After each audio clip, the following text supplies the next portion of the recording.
heart of Uyo, the capital of Akwa Ibom, lived a wealthy couple, Chief Etim and his beloved wife, Ekaette. Their home was one of the finest in the land, grand, with tall gates, lush gardens, and a constant hum of activity. Chief Etim was a well-respected businessman, known for his generosity and success.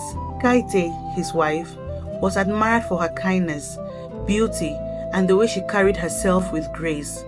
But despite all their wealth and success, there was one thing they lacked: a child.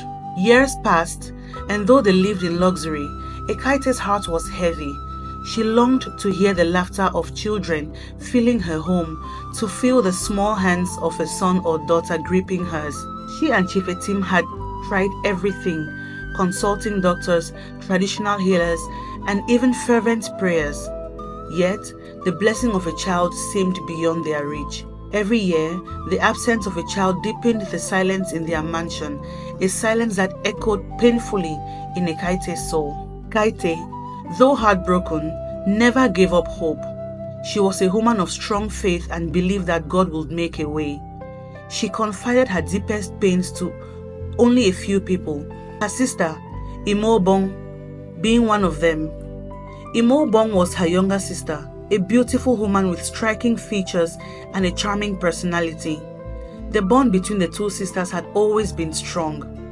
Ekaette trusted Imaobong with her life, and there was nothing they couldn't talk about. One evening, after another painful conversation about her inability to bear children, Ekaette made a difficult decision. She invited Imaobong to their home and shared her heart's deepest longing. "Ima," Ekaette began softly, "you know how much Etim and I have struggled to have a child. It has weighed heavily on my heart for years, and I cannot bear it anymore. I've prayed and fasted, but perhaps this is God's way of telling me that I need help." Imaobong listened intently, her eyes filled with empathy. "I need you, Ima," Ekaette continued, her voice trembling. "You're my sister, and I trust you more than anyone else in the world. I want you to be a surrogate mother for us. Carry the child that I cannot. I know this is a huge request, but you would be giving me the greatest gift I could ever ask for." Tears filled Imaobong's eyes as she considered her sister's request. She knew how much Ekaette yearned for a child, and she also knew that the offer came with many benefits. Ekaette and Chief Etim had promised to give her a substantial financial reward, ensure her comfort throughout the pregnancy, and provide her with a luxurious home after she'd had the baby. The promise of wealth and status was enticing, but more than that, the opportunity to help her sister seemed noble. After a long silence, Imaobong smiled and reached for her sister's hand. "Eka, I will do this for you. You are my sister, and I want you to be happy." Ekaette, overwhelmed with gratitude, hugged her sister tightly. "Thank you, Ima. You have no idea what this means to me. I'll make sure you're taken care of every step of the way." In the months that followed, the arrangement was put in motion. Imaobong became the surrogate for Ekaette and Chief Etim's child. At first, things seemed to go as planned. Ekaette ensured that Imaobong was comfortable, well-fed, and taken care of. She visited her sister often, bringing gifts and checking on her health. Chief Etim also seemed pleased with the arrangement, as he knew how much this would mean to his wife. But as time passed, something shifted in Imaobong. The luxury of Ekaette's life, the wealth, and the attention from Chief Etim began to stir feelings of envy and desire in her heart. She started to see not just the benefits of her role, but an opportunity, a way to have everything her sister had and more. One evening, after a family gathering, Imaobong lingered behind in Ekaette and Chief Etim's home. Chief Etim, noticing her presence, struck up a conversation. What started as casual talk soon turned into something else: flirtation. Thanks for listening this far. If you enjoy the story, please click the like button, leave your comments, click on the share button, and share with your contacts. Also, please subscribe and turn on your post notification for further videos. Thank you. Now, back to the story. Glances that lingered too long and smiles that hinted at something dangerous. Imaobong, sensing her power, began to manipulate the situation. Slowly, Imaobong started visiting the house more frequently, often when Ekaette wasn't around. She would find excuses to speak to Chief Etim, offering advice or help with small matters, always positioning herself closer to him. Chief Etim, blinded by her beauty and charm, began to entertain her advances. What started as a flirtation soon turned out into a full-blown affair, hidden from Ekaette's trusting eyes. Ekaette, too preoccupied with the excitement of the child that would soon come into their lives, didn't notice the subtle changes. She didn't see how Imaobong had become bolder, more controlling, nor did she realize that her own home was slowly becoming a battlefield of betrayal. One evening, after an exhausting day, Ekaette returned home to find Imaobong sitting comfortably in her living room, sipping tea as if she were the mistress of the house. Chief Etim was there too, his attention solely focused on Imaobong. The sight made Ekaette uneasy, but she brushed it off, not wanting to question her sister's presence in her home. But as the months passed, Imaobong's true intentions became clearer. She began to treat Ekaette not as a sister, but as an inconvenience.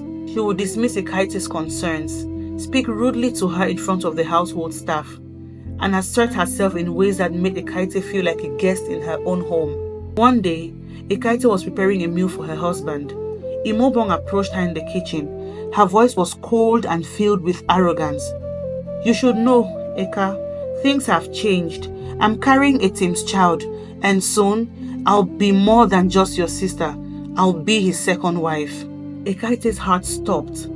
She stared at her sister, disbelief and horror flooding her chest.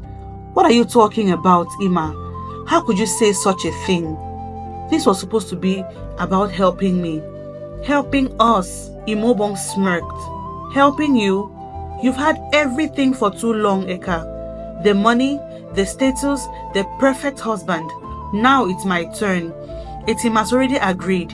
He loves me, and once I give birth to this child, I'll be staying here as his second wife." Ekaette felt her world crumble. The betrayal was too much to bear. Her own sister, the one she had trusted with her deepest pain, had not only betrayed her, but was now taking over her life. She ran to Chief Etim, desperate for answers. "Etim, is this true? Are you really going to marry my sister?" she cried, her voice filled with pain. Chief Etim, his face full of guilt, couldn't meet her eyes. "Ekaette, I didn't mean for this to happen. But Imaobong, she's carrying our child. She's been good to me. Maybe it's time we think of expanding the family." Ekaette's heart shattered. The man she had loved and trusted had fallen into her sister's trap, and now she was the one being cast aside. Days turned into weeks, and Ekaette's once happy home became a place of torment. Imaobong, emboldened by her new role as the soon-to-be second wife, made Ekaette's life unbearable.